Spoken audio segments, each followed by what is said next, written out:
Hitler बोला करता था कि झूठ इतना बड़ा बोलो कि लोगों को ये लगने लगे कि यार कोई इतना बड़ा झूठ बोल रहा तो ऐसी थोड़ी बोल रहा होगा। और उसी में आगे हिटलर बोला कि यार झूठ इतनी बार रिपीट करो कि वो लोगों को सच लगने लगे। इसी तरह कुछ पार्टियां महागठबंधन के मामले में झूठ फैलाने का काम करती हैं और साजिश के तहत करती हैं। मालेगांव शहर में कल एक सियासी पार्टी के अखबार में एक खबर छपी डॉक्टर गिरीश मोहिते के नाम से। उसने जो लेटर दिया और जो खबर जिस अखबार में छपी, उस लेटर से जनता दल सेकुलर महाराष्ट्र या जनता दल सेकुलर मालेगांव का कोई ताल्लुक नहीं रहा।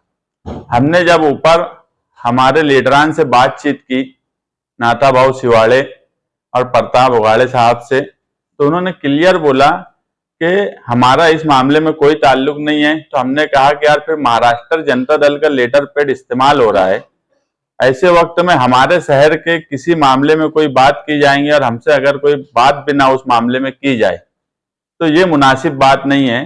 तो उन्होंने प्रताप उगाड़े जो प्रधान महासचिव हैं जनता दल सेकुलर महाराष्ट्र के, उन्होंने क्लियर एक लेटर सदर जनता दल सेकुलर शान हिंद के नाम से भेजा, जिसमें उन्होंने लिखा कि जो गिरीश मोहिते है वो कोई पार्टी के ओहदे पे नहीं है, जबकि उसने ओहदे का नाम लिखा है।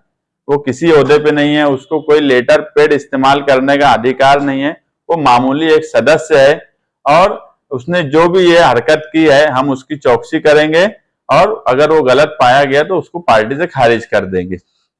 ये सारे मामले में जो बुनियादी बात है समझने की कि एक सियासी पार्टी के लीडर अपनी लकीर बड़ी करने के बजाय दूसरी जुड़ी हुई लकीर को तोड़कर वो लीडरी इस शहर में करना चाहते।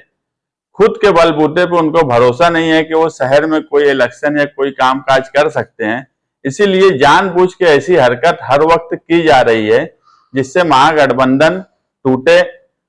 हमारा महागठबंधन का अगर कोई इख्तिलाफ है तो वो हमारा इख्तिलाफ है, हमें जब जरूरत पड़ेगी हम उसमें बातचीत करेंगे। वो अवामी गठबंधन है, अवाम की चाहत से बना गठबंधन है। अगर अवाम नहीं चाहेंगी तो गठबंधन आगे रहेगा नहीं रहेगा इसका फैसला अवाम करेंगी और दोनों पार्टी के लीडरान करेंगे। आज भी महागठबंधन के सदर मुफ्ती इस्माइल कासमी साहब हैं और वो लेटर जो दिया गया वो एक साजिश के तहत दिया गया। अब इस साजिश को समझने की जवाबदारी मालेगांव शहरियान पे भी है और मुफ्ती इस्माइल कासमी साहब पे भी है कि वो बातों को समझे कि कुछ लोग उनके भी आसपास ऐसे आ गए हैं जो जानबूझ के इस तरह की हरकत कर रहे हैं। और तुम देखेंगे तो कुछ अखबार वाले हैं जो मुखालिफ पार्टी के हैं और उनके अखबारात तो नहीं है, मगर वो इस तरह से मुफ्ती साहब के आसपास फिलहाल चल रहे हैं जिसकी वजह से ताकि आगे चल के ये गठबंधन या इनके आपस में इख्तिलाफ बढ़ जाए या उनके पास जो लोग हैं हमें अगर छोड़ भी दिया जाए तो उनके पास जो लोग हैं उनको भी हटाने की साजिश के तहत कुछ मीडिया के लोग उनके साथ जुड़े हुए मुझे दिख रहे हैं। इस बात को समझने की जरूरत आज उनको भी है। हमने इस मामले में कोई भी ऐसी बात नहीं की। अगर हमको कुछ बोलना है या कुछ करना है तो हम डायरेक्ट बोल सकते हैं, हमें कोई चोर दरवाजे की जरूरत नहीं है। और ये जो लेटर है ये क्लियर हमारे लीडरान ने भेजा है कि गिरीश मोहिते ने जो भी अर्जी दी है उससे पार्टी का कोई ताल्लुक नहीं है। मेरी समझ में सिर्फ एक बात ये नहीं आती कि एक आदमी नासिक का जिसने लेटर दिया वो नासिक के किसी मराठी अखबार में नहीं छपा, मालेगांव शहर के किसी मराठी अखबार में नहीं छपा, वो मराठी जानने वाला आदमी। मालेगांव शहर में कई अखबारात हैं, किसी अखबार में नहीं छपा। एक सियासी पार्टी के लीडर, एक सियासी पार्टी के अखबार में ही वो लेटर आया। मैंने कहीं पर भी वो लेटर सोशल मीडिया पे नहीं देखा। मैंने कई अखबार वालों से पूछा कि यार इस तरह का किसी ने कोई न्यूज दी है। मालेगांव के तकरीबन सभी अखबार वालों से मैंने मालूमात लेने की कोशिश की तो यही बात समझी कि किसी भी अखबार वाले को इस तरह की कोई खबर या लेटर नहीं आया। तो सिर्फ एक सियासी पार्टी के अखबार आईना शहर जो कि मेरी मालूमात में रजिस्ट्रेशन उसका फिलहाल नहीं है, वो अखबार जिसका नाम मालेगांव शहर के लोग भी मेरे ख्याल से नहीं जानते कि ऐसा कोई अखबार है, उस अखबार में खबर सिर्फ छपना कहीं ना कहीं साजिश की बू आ रही है कि एक पार्टी का लीडर अपनी पार्टी को बढ़ाने के बजाय, अपनी लकीर को बड़ी करने के बजाय जुड़ी हुई लकीर, जुड़ी हुई लकड़ियों को तोड़ने का काम कर रहा है।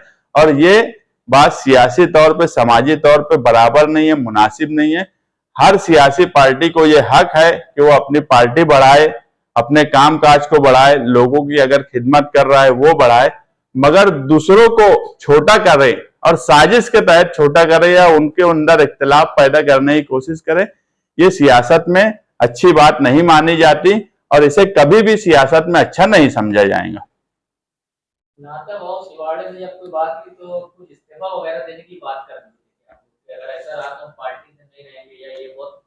हाँ, हम बोले कि यार मालेगांव शहर के मामले में अगर हमारा आज गठबंधन है और जनता दल के लेटर पैड पे कोई बात छप रही है और हमसे पूछे बगैर छपेंगे तो फिर हम पार्टी में कैसे रह सकते।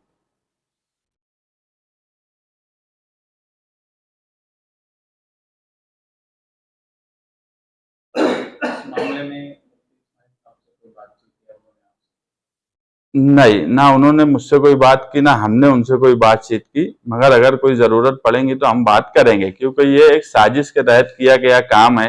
मैं पहले ही बोला हमारे इख्तिलाफात हो सकते, एक पार्टी में भी आपस में इख्तिलाफ होते हैं, कोई बात नहीं है। गठबंधन में आप भी देखेंगे आज जो सरकार में महाविकास आघाड़ी है, इनके भी आपस में इख्तिलाफ हैं, एक दूसरे पे तनकीद होते रहती है, एक नजरिए के अलग अलग मामलात कभी हो जाते, किसी इश्यू पे कोई बात हो जाती, मगर जब बैठेंगे कोई बात आएंगी तो उस पर बातचीत की जाएंगी। मगर कोई साजिश के तहत अगर इख्तिलाफ कराना चाहता हो या तोड़ना चाहता हो जो अवामी गठबंधन है, तो वो हम कभी कामयाब होने नहीं देंगे। इस तरह से मैं साफ लफ्जों में बोलता हूं, कोई साजिश कर रहा है तो वो उसकी भूल है। सियासत में हमेशा तुम काम अच्छा करो, किसी के बारे में अच्छे कामकाज करके तुम सियासत में रहो, बिला वजह निगेटिव सियासत करना ये मुनासिब बात नहीं है।